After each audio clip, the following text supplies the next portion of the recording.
آئیں مل کر بھوک مٹائیں، بجھے ہوئے چولہے پھر سے جلائیں۔ غذائی قلت کے شکار ہزاروں افراد آپ کی مدد کے منتظر ہیں۔ آگے بڑھیں اور ان کی امید بنیں۔ اپنے صدقات اور عطیات MTJ فاؤنڈیشن تک پہنچائیں۔ السلام علیکم ورحمۃ اللہ وبرکاتہ۔ الحمد للہ وکفی وسلام علی عبادہ الذین اصطفی، اما بعد۔ رجب کے مہینہ میں اللہ تعالیٰ کے نبی کو اللہ تعالیٰ نے اپنے پاس بلایا، جس کو ہم معراج کہتے ہیں، شب معراج، لیلۃ المعراج، اور اس کے لیے اہتمام بھی کیا جاتا ہے عبادات کا، خیرات کا۔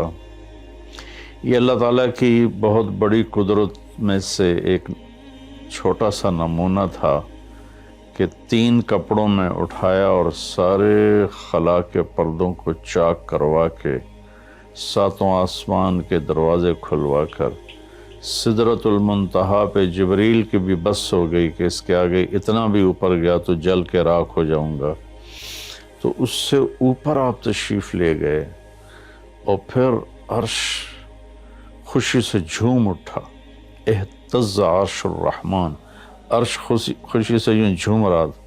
خوشی میں انسان بے خود ہو کر جھومنے لگ جاتا ہے، تو کہ اللہ کا عرش جھومنے لگا آپ کی آمد پر، اور پہلی ہستی ہیں جن کا قدم اللہ کے عرش پر پڑا، اور اللہ تعالیٰ اور اللہ کے محبوب کے درمیان جتنے نور کے پردے تھے اللہ نے سب ہٹا دیے، اور السلام علیک ایھا النبی ورحمۃ اللہ وبرکاتہ۔ اللہ تعالیٰ نے ایسا خوبصورت سلام پیش کیا، تو اللہ کے نبی پہ قربان جاؤں، انہوں نے اپنی امت کو بھی شریک کر لیا، السلام علینا وعلی عباد اللہ الصالحین۔ اللہ ہمارے اوپر بھی سلام ہو آپ کا، اور جو میری امت کے نیک لوگ ہیں ان پر بھی آپ کا سلام ہو، آپ کی رحمت ہو۔ تو معراج کا واقعہ اسباب کے خلاف ایک انتہائی عجب اللہ کی قدرت ہے، اور اس میں ایک چھوٹی سی بات عرض کروں کہ جب آدمی پس جاتا ہے نا اور کہتا ہے متی نصر اللہ، یا اللہ تیری مدد کہاں ہے، تو پھر اللہ کی طرف سے جواب آتا ہے الا ان نصر اللہ قریب، بے شک میری مدد قریب ہے، آ رہی ہے۔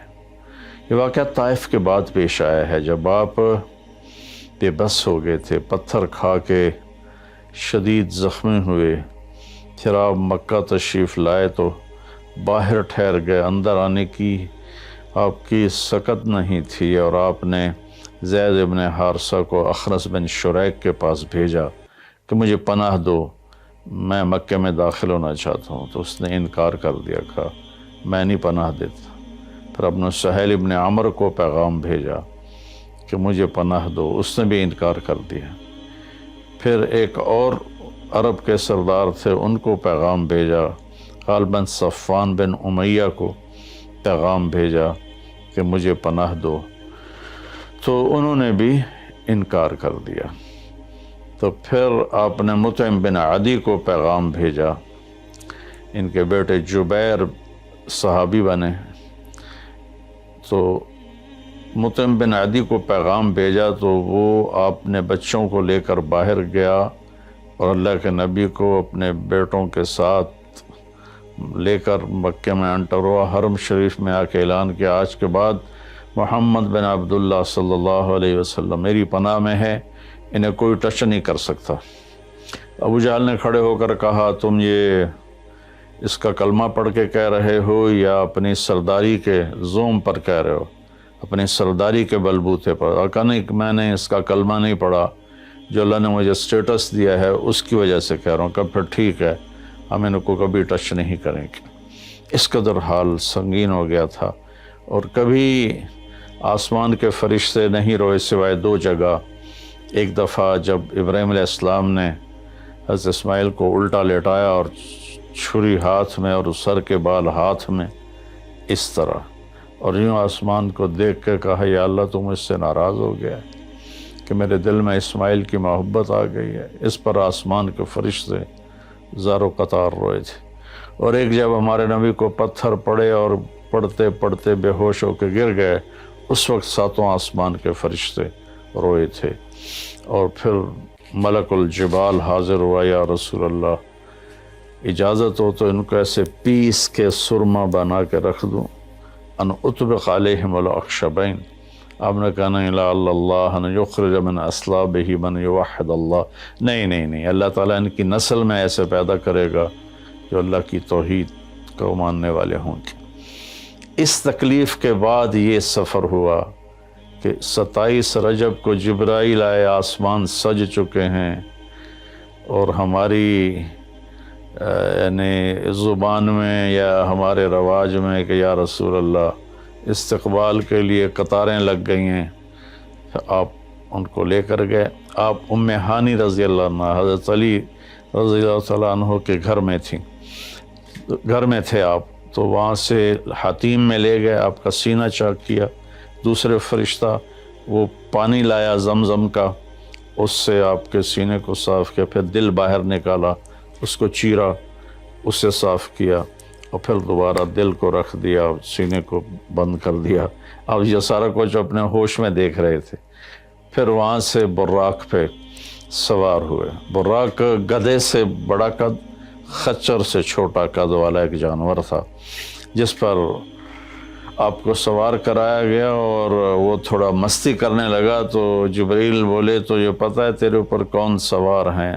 تو اس کے ساتھ ہی وہ ایک دم سر نیچے کر گیا، اور پھر وہاں سے پرواز کی بیت المقدس، اور وہاں آپ نے 2 نفل پڑھے اور ان کو وہیں چھوڑ دیا، اس کو براق کو وہیں چھوڑ دیا۔ وہاں سے پھر سفر شروع ہوا اللہ کی طرف۔ اس سفر کو اللہ نے یوں بیان کیا، سبحان الذی اسری بعبدہ لیلا من المسجد الحرام الى المسجد الاقصى الذي باركنا حوله لنريه من آیاتنا انه هو السمیع العلیم۔ تو اس میں اہل علم کے لیے ایک بڑا خوبصورت نقطہ بھی میرے ذہن میں ہے کہ یہ قرآن کی پہلی صورت ہے جو سبحان مصدر سے شروع ہو رہی ہے، سبحان الذی۔ پھر اس کو آگے لے جا کر اللہ تعالیٰ نے مصدر کے بعد فعل ماضی ہوتا ہے تو سبح للہ ما فی السماوات والارض کے ساتھ شروع کیا، تو مصدر آیا، ماضی آیا، ماضی کے بعد مضارع ہوتا ہے، فیوچر ہوتا ہے، مستقبل ہوتا ہے، تو یسبح للہ ما فی السماوات وما فی الارض الملک القدوس العزیز الحکیم۔ پھر اس کے بعد امر کا صیغہ ہوتا ہے تو سبح اسم ربک الاعلی الذی خلق فسوی۔ یہ قرآن کا اعجاز ہے، قرآن کی خوبصورتی ہے، قرآن کی بلاغت ہے۔ سبحان، سبح، یسبح، سبح۔ تو اللہ تعالیٰ نے پہلے اپنی پاکیزگی کو بیان کیا کہ جو کچھ کہنے والا ہوں میں سب کچھ کر سکتا ہوں، میرے لیے کوئی مشکل نہیں کہ میں اپنے بندے کو لے کر گیا۔ اللہ آنے جانے سے پاک ہے، لیکن با کا اضافہ یہ بتاتا ہے کہ اللہ تعالیٰ کہہ رہے تھے یوں ہی سمجھو کہ میں اپنے بندے کو خود لے کر گیا اوپر۔ آپ جبریل کے کندھوں پر، پروں پر سوار ہو کر نہیں گئے، آپ کا سفر الگ تھا، جبریل کا الگ تھا، یہاں تک کہ پہلے آسمان پر پہنچے تو دروازہ کھلا تو آدم علیہ السلام نے استقبال کیا، گلے لگایا۔ پھر اس سے اوپر گئے تو عیسیٰ علیہ السلام، یحییٰ علیہ السلام، زکریا علیہ السلام نے استقبال کیا، اور سارے آسمان کے فرشتوں نے استقبال کیا۔ پھر اس کے بعد تیسرے آسمان پر گئے تو یوسف علیہ السلام نے استقبال کیا اور سارے فرشتوں نے۔ پھر چوتھے آسمان پر گئے تو یونس علیہ السلام نے اور باقی سارے فرشتوں نے۔ تو پھر پانچویں آسمان پر گئے تو ہارون علیہ السلام اور آسمان کے فرشتے۔ پھر چھٹے آسمان پر گئے تو موسیٰ علیہ السلام اور موسیٰ علیہ السلام کے آسمان کے فرشتے۔ اس دن اللہ نے، میرا کہ میں نے پڑھا کہیں نہیں لیکن مجھے لگتا ہے کہ اس دن اللہ تعالیٰ نے سارے فرشتوں کی عبادت کی چھٹی کرا دی ہوگی اور فرمایا ہوگا بس میرے محبوب کا دیدار کرو، استقبال کرو، آج یہی تمہاری عبادت ہے، کیونکہ ہر فرشتہ بے قرار تھا کہ دیدار ہو جائے۔ پھر اب 7ویں آسمان پر گئے، وہاں ایک بیت اللہ تھا، وہاں ایک بزرگ سفید داڑھی والے یوں کر کے بیٹھے ہوئے تھے، یوں کر کے، اور لمبے ان کے بال تھے، لمبی داڑھی تھی، وہ نہیں اٹھے، وہ بیٹھے رہے۔ جب اب قریب آئے تو وہ کھڑے ہوئے اور کہا میرا بیٹا آ گیا۔ پہلے نبیوں نے کہا ہمارے بھائی آ گئے، ہمارے بھائی آ گئے، ہمارے نبی آ گئے۔ اس بزرگ نے کہا میرے بیٹے آ گئے، میرے بیٹے آ گئے۔ تو آپ نے جبریل سے پوچھا یہ کون بزرگ ہیں؟ تو انہوں نے فرمایا یہ آپ کے دادا ابراہیم علیہ السلام ہیں۔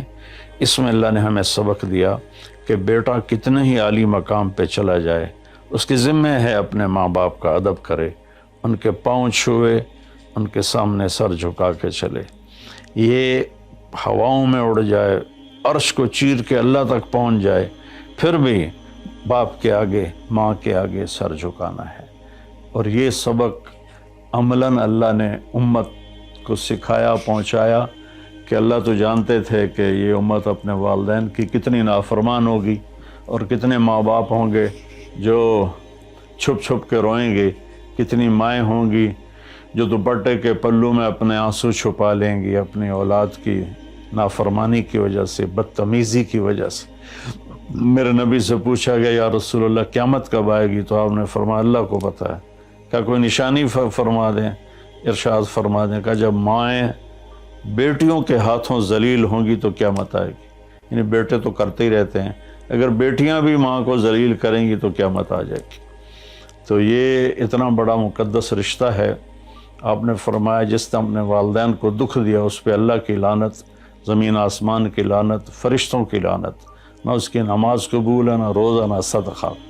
اور دوسری طرف آپ نے فرمایا جو صبح صبح ماں باپ کی زیارت کر لے تو صبح سے شام تک جنت کے 2 دروازے اس کے لیے کھل جاتے ہیں۔ نہ حال پوچھا نہ خدمت کی، صرف آ کے زیارت کی محبت کی وجہ سے۔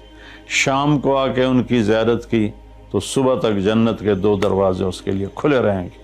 پھر ان میں کوئی ایک فوت ہو جاتا ہے اور یہ اس ایک کی بھی ایسے تعداد کرتا ہے، زیارت کرتا ہے، ایک دروازہ کھلا رہے گا۔ تو یہ اس میں ایک بہت بڑا سبق تھا ماں باپ، چونکہ پہلا قصور تو ماں باپ کا ہے کہ وہ بتاتے ہی نہیں، وہ تعلیم ہی نہیں دلاتے جس سے پتہ چلے کہ ماں باپ کا مقام کیا ہے۔ اسی میں ہماری نسل ڈپریشن کا شکار ہو گئی۔ تو انہیں کیا پتہ باپ کون ہوتا ہے، ماں کون ہوتی ہے۔ تو آپ وہاں سے تشریف لے گئے تو سدرۃ المنتہا، جہاں بارڈر آ جاتا ہے ان مخلوقات کا، بارڈر پر جبریل نے کہا یا رسول اللہ بس آگے میرے پاس ویزا کوئی نہیں ہے، ایک بالشت بھی اوپر جائے، ایک گٹھ بھی اوپر جاؤں گا تو جل کے راکھ ہو جاؤں گا۔ تو اللہ نے ایک تخت اتارا، اس سے اپنے محبوب کو بٹھایا اور وہ گئے بلندیوں کو چیرتے ہوئے، اس نے عرش پر جا کر لینڈ کیا، آپ اترے اور میرے اللہ تعالیٰ نے کہا ثم دنا فتدلی فکان قاب قوسین او ادنی۔ اللہ تعالیٰ نے اپنے محبوب کو اپنے قریب کر لیا، اتنا قریب کیا کہ فاصلے مٹ گئے، فاصلے مٹ گئے۔ تو بھائیو پھر لمبا واقعہ ہے، اور لوگ آج کل اتنا لمبا سنتے بھی نہیں ہیں، تو میں صرف جانے کا بتا دیتا ہوں۔ واپسی کا بھی پورا ایک کہانی ہے، جنت دکھائی، جہنم دکھائی، جنتی دکھائے، جہنمی دکھائے، سارا کچھ دکھایا، سود خور دکھائے، بے نمازی دکھائے، نمازی دکھائے، اپنے سب کو اپنی آنکھوں سے دیکھا، جہنم کو بھڑکتے دیکھا، جنت کو چمکتے دیکھا، جہنم کو دہکتے دیکھا اور جنت کو مہکتے دیکھا۔ یہ سب کچھ آپ نے اپنی آنکھوں سے دیکھا اور پھر آپ واپس تشریف لائے۔ تو جب آپ پہنچے تو ابھی رات کا حصہ باقی تھا اور رات گزری نہیں تھی جب آپ اتنی بڑی کائنات کا سفر کر کے واپس تشریف لائے۔ تو اس میں ایک بڑا سبق ہے، وہ یہ ہے کہ اللہ نے اپنے نبی کا ہاتھ پکڑا اور اپنی ذات تک پہنچا دیا۔ ہم اپنا ہاتھ اللہ کے نبی کے ہاتھ میں دے دیں تو ہم بھی اللہ کی ذات تک ہماری بھی پہنچ ہو جائے گی۔ اگر کوئی بڑائی کے سفر طے کرنا چاہتا، بڑا آدمی بننا چاہتا ہے کہ میں تو جی گریٹ مین بننا چاہتا ہوں، میں کامیابی چاہتا ہوں، میں سکسیسفل لائف چاہتا ہوں، تو کامیابی ہے کہ میرا آپ کا اللہ ہم پہ راضی ہو، جب ہم مریں تو وہ ہم سے خوش ہو کر ملے، ہمیں جنت کا پروانہ دے۔ یہ ہے کامیابی۔ یہ نہیں کہ آپ بڑے مالدار بن گئے، آپ امریکہ کے صدر بن گئے، یہ نہیں ہے۔ کامیابی یہ ہے کہ آپ سے مجھ سے اللہ راضی ہو جائے، یہ سب سے بڑی کامیابی ہے۔ تو اللہ تعالیٰ کے نبی کے ہاتھوں میں ہاتھ دے دے تو اللہ تک پہنچائی آسان ہو جائے گی۔ ایک واقعہ سنا کے ختم کرتا ہوں۔ ایک بدو آیا، کہنے لگا ہے محمد، آپ نے کہا جی۔ آپ بدتمیزی کا جواب بدتمیزی سے نہیں، پیار سے دیتے، جی تیری 3 باتیں بڑی عجیب ہیں۔ آپ نے کہا کیا؟ تو کہتا ہم باپ دادے کا دین چھوڑ کے تیرے دین پہ آ جائیں گے، ہم کیوں چھوڑیں باپ دادے کا دین؟ کہا اچھا، اور؟ تو کہتا ہے کہ ہم مر کے مٹی ہو جائیں گے اور پھر دوبارہ زندہ کیے جائیں گے۔ کہا اچھا، اور؟ تو کہتا ہے سورے عرب کو تیری امت فتح کر لے گی، ایران اور یورپ کو بھی تیری امت فتح کر لے گی۔ تو یہ کیسی بچوں والی باتیں کہا، ان کو روٹی نہیں ملتی اور یہ سنا رہا ہے ان کو کہ اس سے کیسر اور کسرا 2 بڑے بلاک تھے اس وقت۔ تو آپ نے مسکرا کے فرمایا انشاءاللہ تیری عمر لمبی ہوگی، تو دیکھے گا کہ سارا عرب و عجم میرا کلمہ پڑھے گا، پھر تو دیکھے گا کہ سارا عرب و عجم یہاں مدینہ ڈھک کے آئے گا، اور پھر تو دیکھے گا کہ اللہ تعالیٰ قیامت کے دن تجھے بھی کھڑا کرے گا، مجھے بھی کھڑا کرے گا، اور میں تیرا ہاتھ پکڑ کے تجھے یاد دلاؤں گا کہ ہو گیا یہ زندہ ہونا کہ نہیں ہوا۔ تو وہ کہنے لگا نہیں میں نہیں مانتا، تو چلا گیا۔ اس نے پھر ابوبکر صدیق کے دور میں دیکھا سارا عرب فتح ہو گیا، کہنے لگا پہلی بات تو پوری ہوگی، ساری قوم نے کلمہ پڑھ لیا۔ حضرت عمر کا زمانہ آیا تو کیسر اور کسرا پٹ گئے، تو کہنے لگا دوئی گل بھی پوری ہوگی، ہن باویں تری ہو ہی نہ جاوے کدائیں، چلیے بھائی کلمہ پڑھیے۔ تو وہ وہاں سے اپنے علاقے سے آیا، حضرت عمر کے دربار میں آ کر اس نے کلمہ پڑھا۔